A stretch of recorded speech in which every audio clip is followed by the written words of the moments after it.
is impressive that you managed to survive this long. I am amazed at how quickly you adapt.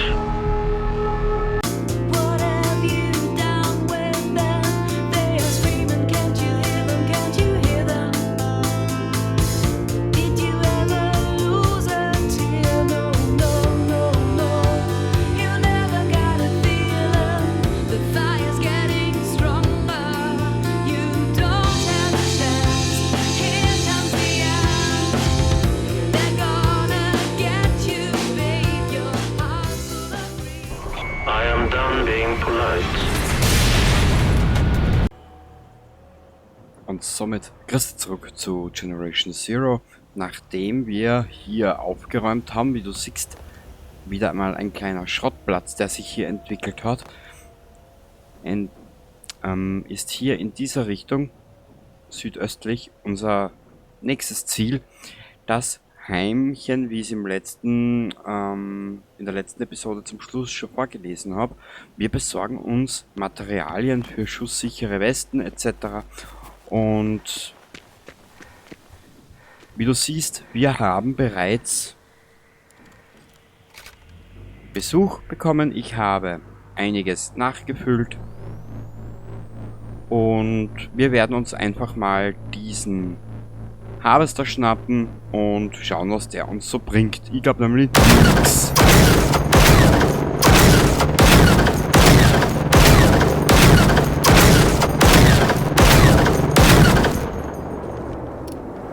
Das waren jetzt knappe 11 Schuss.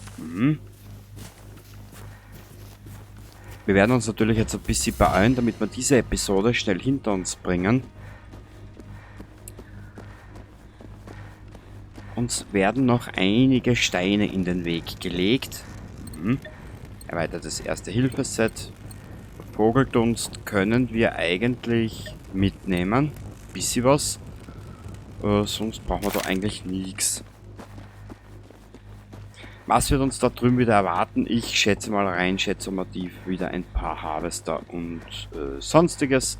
Na, eigentlich eher Hunter, was ich mich erinnere. Also nämlich ein bisschen ein größerer Hof, glaube ich, was ich mir entsinne. Richtig. Hunde und Hunter, rein schätze mal tief gesagt. Sammelgegenstände, wie schon mal erwähnt, die Sammelgegenstände sind mir eigentlich relativ wurscht. Und das wird sich ja jetzt in der Aufnahme nicht unbedingt ändern.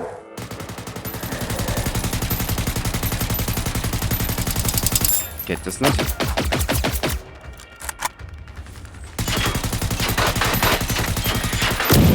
Ach, du Dreckige.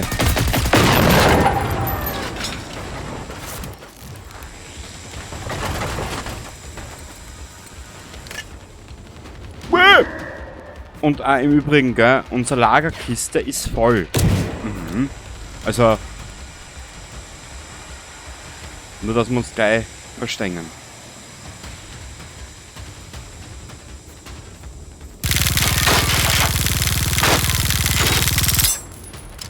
Ich brauche für die Waffen ein größeres Magazin. Ich hoffe, wir finden bald eins.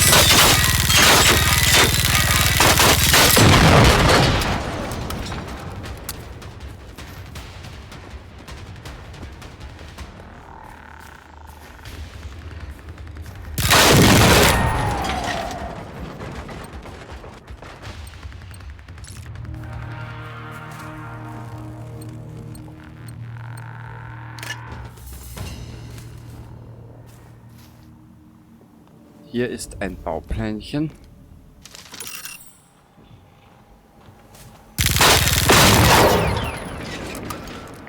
Acht Tuben Klebstoff, 24 Stahl, 8 Stück Gummi. Nehmen wir gleich alles mit. Müssen wir zwischenrein die Truhe ein bisschen entleeren.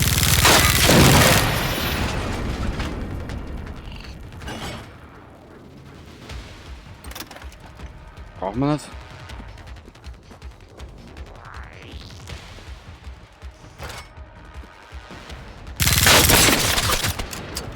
Kruzifix du.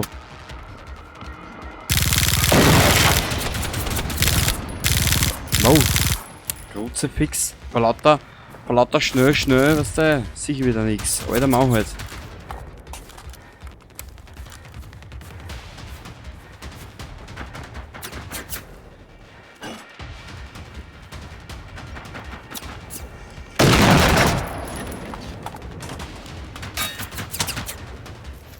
Dort hinten steht der Kleine auf.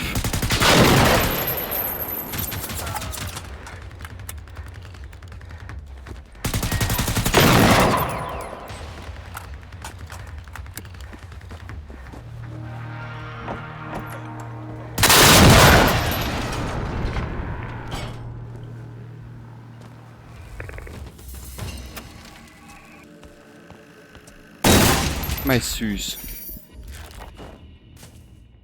Mir geht das so richtig an, wenn ich das schon sehe, ehrlich. So. Nehmen wir alles mit. Obwohl wir eigentlich eh genug hätten. Aber wir darf jetzt einfach einmal, dass ich Spiel sagen kann. Kenny, du bist brav. Du machst das genau, was uns da die Entwickler sagen, gell? Ah, dann, was ist da? Ja. Schön.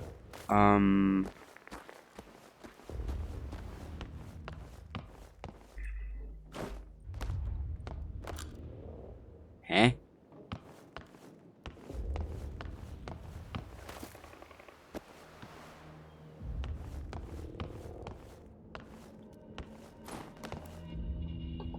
Da.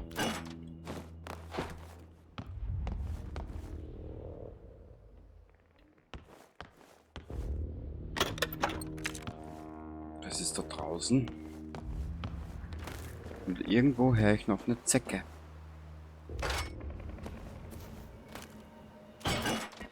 Ich höre noch irgendwo eine Zecke.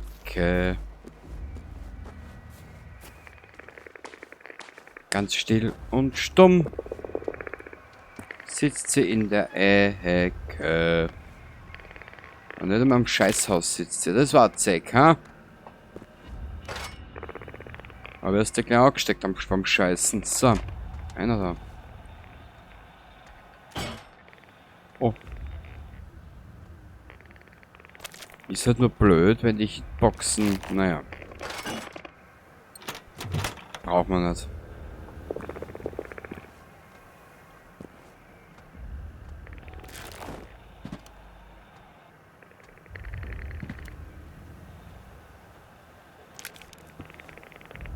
Was? Ich hätte nichts dagegen, wenn die Hitboxen ein bisschen besser benannt werden.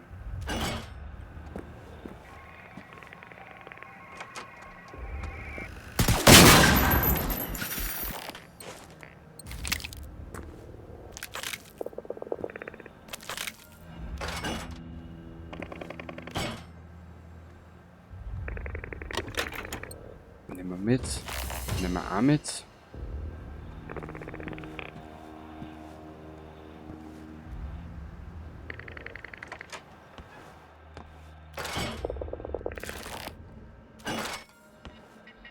Stück Gummi.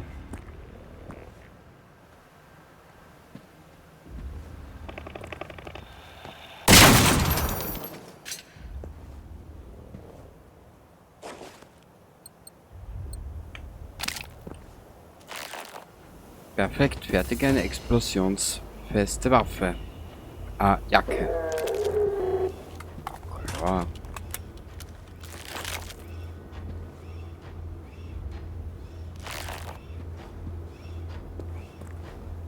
Junge, du kommst gerade zur rechten Zeit, wenn die Adelheid schreit. Braucht man nicht. Oder was hat denn die für... Was hast du denn für eine... Stufe 2? Oh.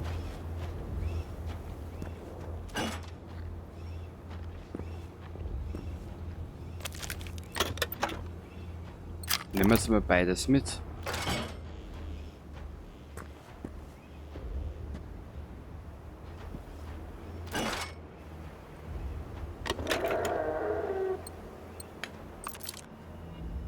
Was Was hast du für eine Stärke?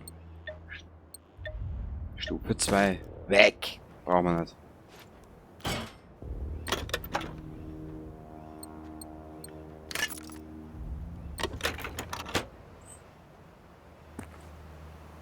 Ja, genau.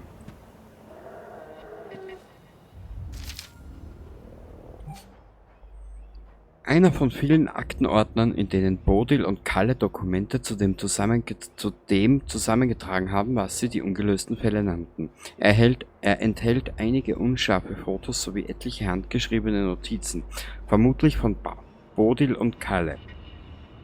Hinzu kommen alle Zeitungsartikel über bestimmte Ereignisse der 1980er Jahre aus Schweden und dem übrigen Europa, etwa über den Milzbrandunfall von Sverdlovsk 1979, den U-Boot-Spionagefall Whiskey on the Rocks 1981 oder sogar die Ermordung des schwedischen Ministerpräsidenten Olof Palme 1986.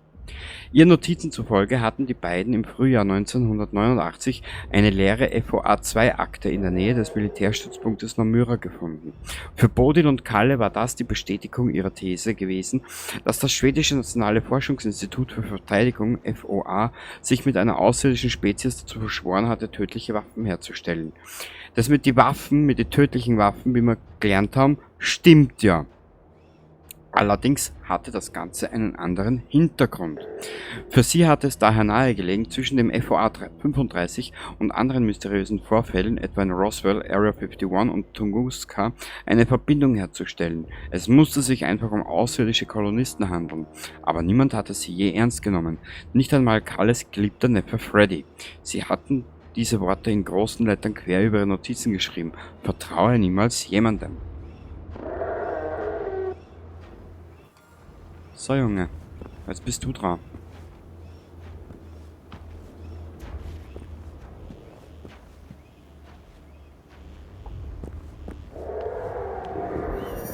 Das sind 2.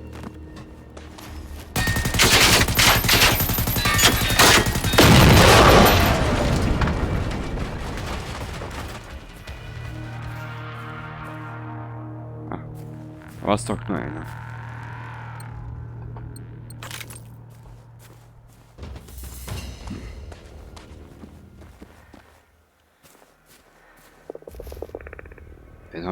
Den haben wir schon durchsucht, ne? Nein? Ja.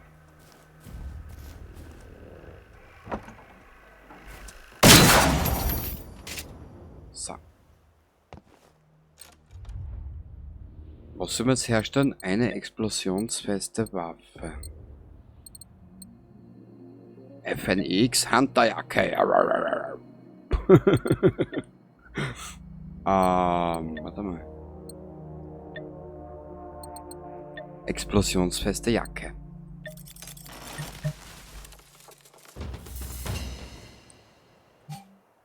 Ein kleiner Stapel von besonders explosiv festen Jacken, die du für die derzeitigen und vielleicht zukünftigen Bewohner der Fluchtburg Mulvatsberget angefertigt hast. Eine Jacke allein wird nicht ausreichen, um jemandem das Leben zu retten, aber in bedrohlichen Situationen kann sie vielleicht genau das benötigte Quäntchen zusätzlichen Schutz bieten. Ach schön.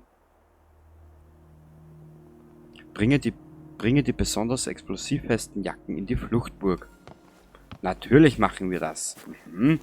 Weil unser Charakter hat ja die Goschen zum Halten und der hat einfach nur zu dienen. Genau. Im Prinzip.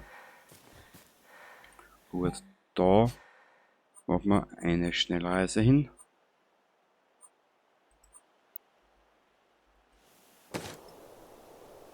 Jetzt sollten wir eigentlich, wenn ich mich recht entsinne, sollten wir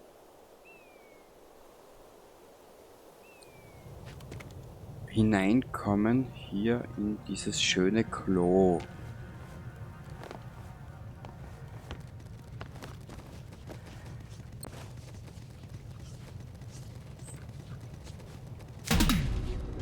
Tauziehen, Stufe 1 abgeschlossen. Schön. Vertraue niemals jemanden. Nein, die Schmuggellieferung, die machen wir später. Wir müssen zuerst was anderes machen, bevor wir mit der Veronika reden. Wie du siehst. Aha. Hä? Ich hab mir gedacht, wir sind voll. Nein, ist wurscht. Reden wir nicht darüber.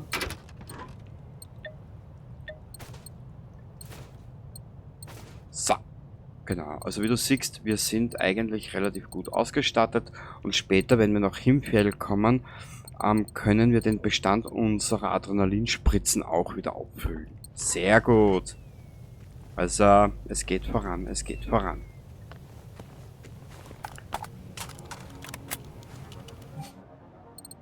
Okay, wir benötigen Fertigkeiten Log. Vorzugslieferung, das ist ganz zum Schluss oben. Und wir machen jetzt Stück für Stück. Log. Genau. Sprich mit Veronika in den Tunnels unter der Fluchtburg.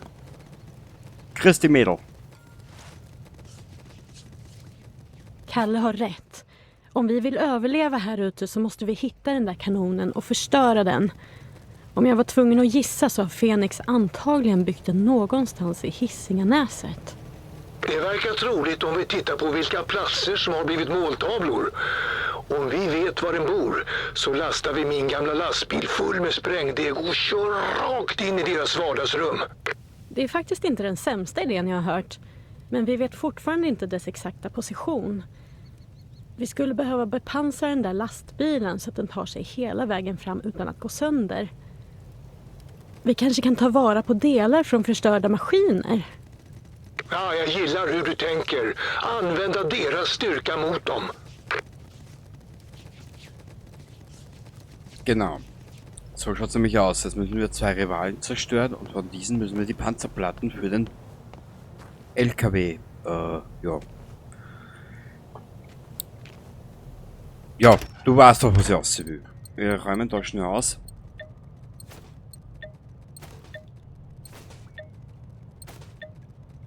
Wenn sie das Spiel jetzt dann anders überlegt hat, sollten es eigentlich normale, wie heißt es so schön? Sollten es eigentlich stinknormale,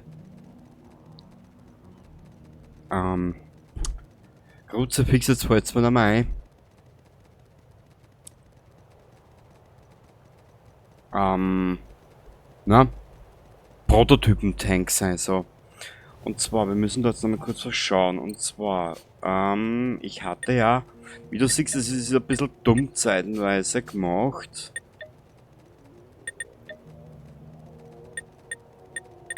Oder war das jetzt gerade eine Nebenmission? Na da, Stück für Stück. Was haben wir denn da? Entschuldigung. Entschuldigung. 19. November 1989. Veronikas letzter Eintrag auf dieser Diskette. Auf Diskette. Oh Gott, die erste ruhige Nacht, seit diese zombielose Apokalypse angefangen hat.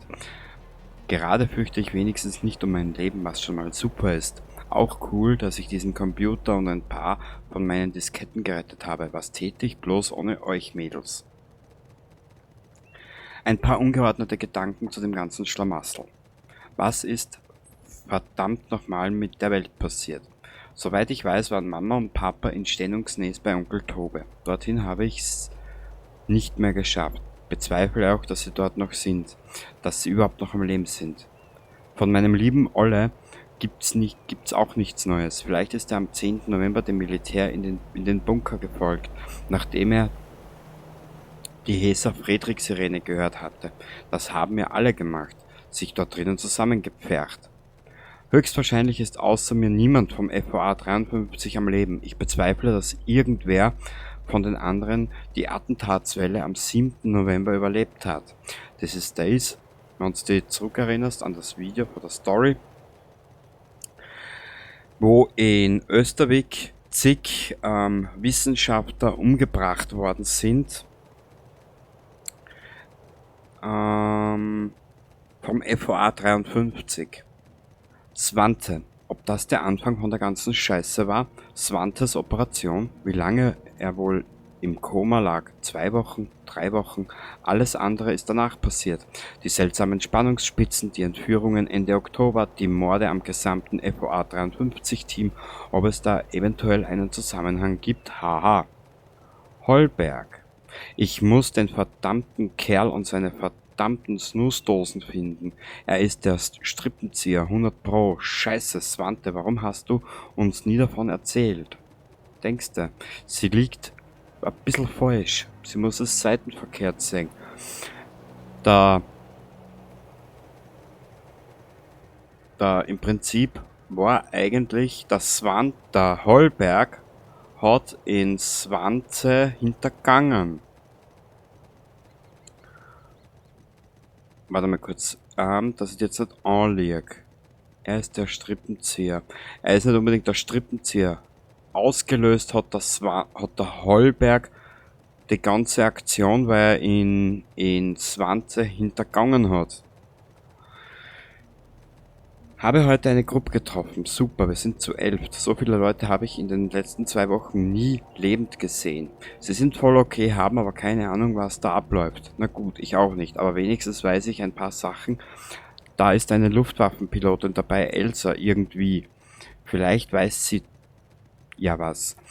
Werde jetzt mit dem Schreiben aufhören und mich am Smalltalk mit den ersten nicht toten Menschen versuchen, die ich seit 10 Tagen gesehen habe. Drück mir die Daumen, liebe Diskette. Ja, du siehst, wir kriegen ja dann ein bisschen was zusammen. Da können uns ein paar Sachen.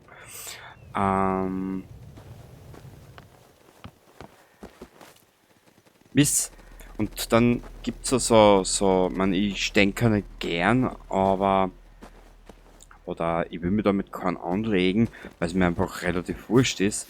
Aber dann gibt es Menschen hier auf YouTube, die halt einfach der Meinung sind, von Nütaler. Ja, wir reisen von da weg. Und dann gibt es halt Menschen, die das Spiel nicht einmal in seiner Gänze spielen, mit der Story, die Story nicht verfolgen und dann meinen, ja, die Story ist langweilig, hin und her etc. Ich muss da und ehrlich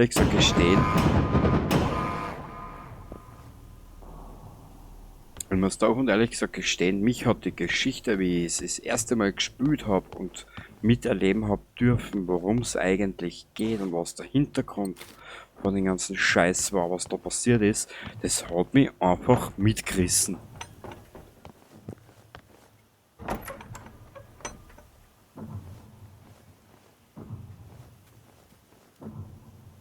Der allsehende Level 2.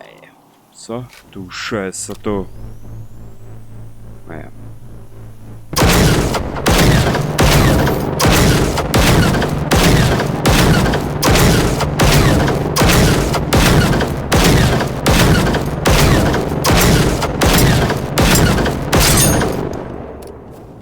Lad nach, Depperte.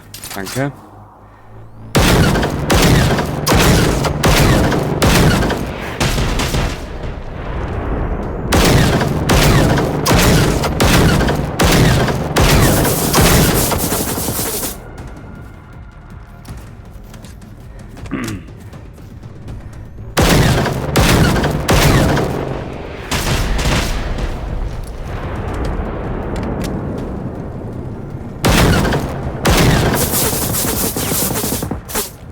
Mädel, du hältst ja nichts aus, gell? Hörst du heute was willst du von mir?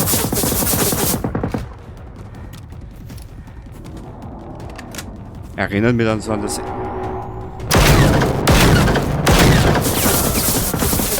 Erinnert mich so an dieses eine Fallout New Vegas DLC.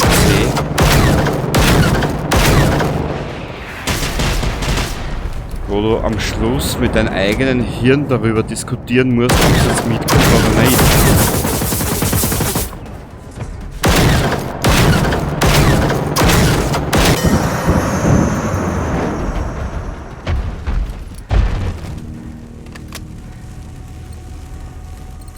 Okay.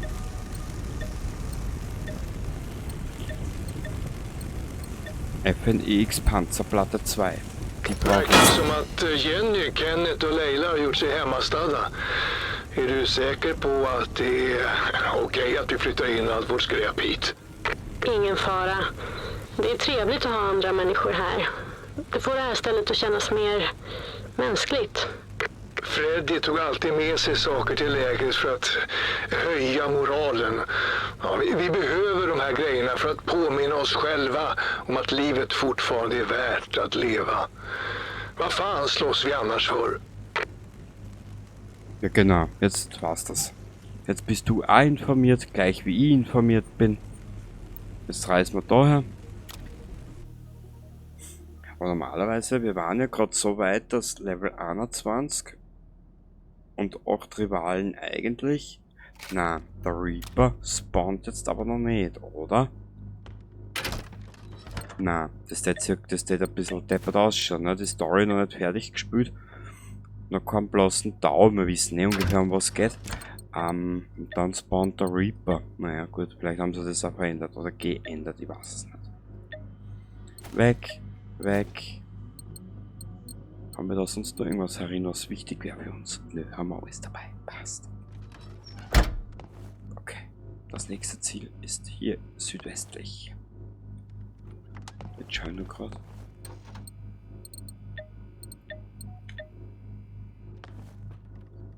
Kann man da ein bisschen was? Na?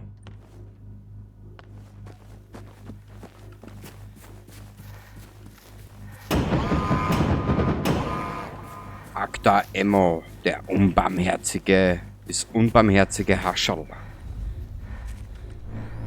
Wo ist er denn?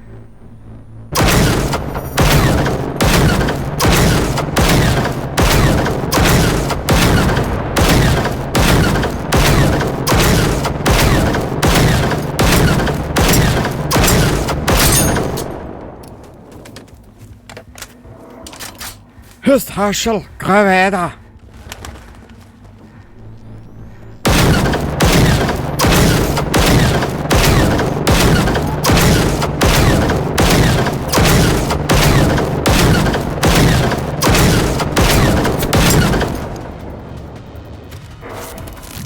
So, jetzt müssen wir uns erst um die Hund kümmern. Reichlich vertreten.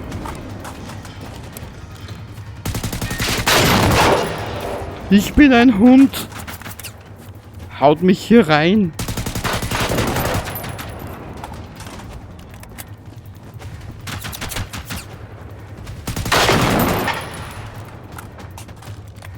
Okay.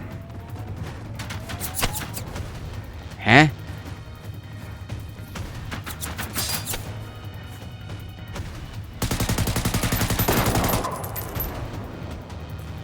So Junge, jetzt sind nur mehr wir zwei da.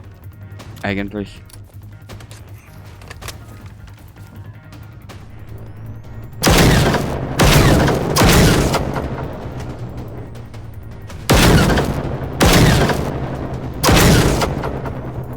Irgendwie müde es nicht.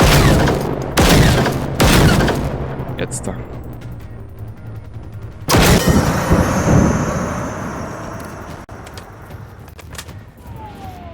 Sehr gut.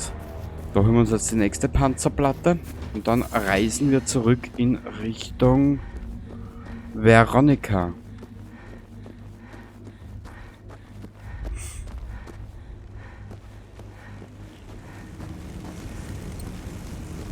Infrarotabsatz, das nehmen wir mit, das nehmen wir mit, das nehmen wir mit. Brandbeschleuniger braucht man nicht unbedingt, das nehmen wir mit. Das nehmen wir mit, das nehmen wir mit. Das nehmen wir mit, das nehmen wir mit und das nehmen wir mit.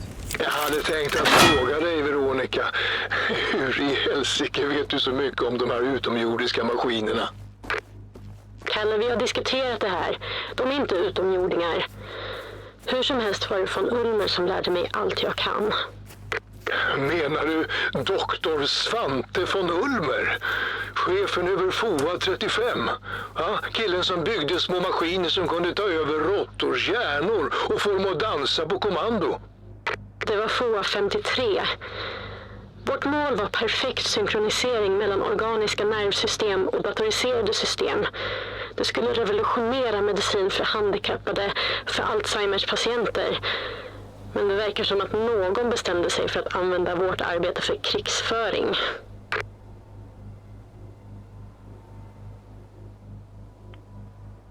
Siehst, die Veronica hat jetzt genau den springenden Punkt gesagt, um was eigentlich gegangen ist. So, sie hat schon recht. Und der Svante von Ulmer oder der Svante ist jetzt da eigentlich unser Antagonist des Spiels. Das hast du zum Schluss gesehen von, was ist denn das? Ah, du. Es hat man zum Schluss dann gesehen in der Hauptgeschichte, ne?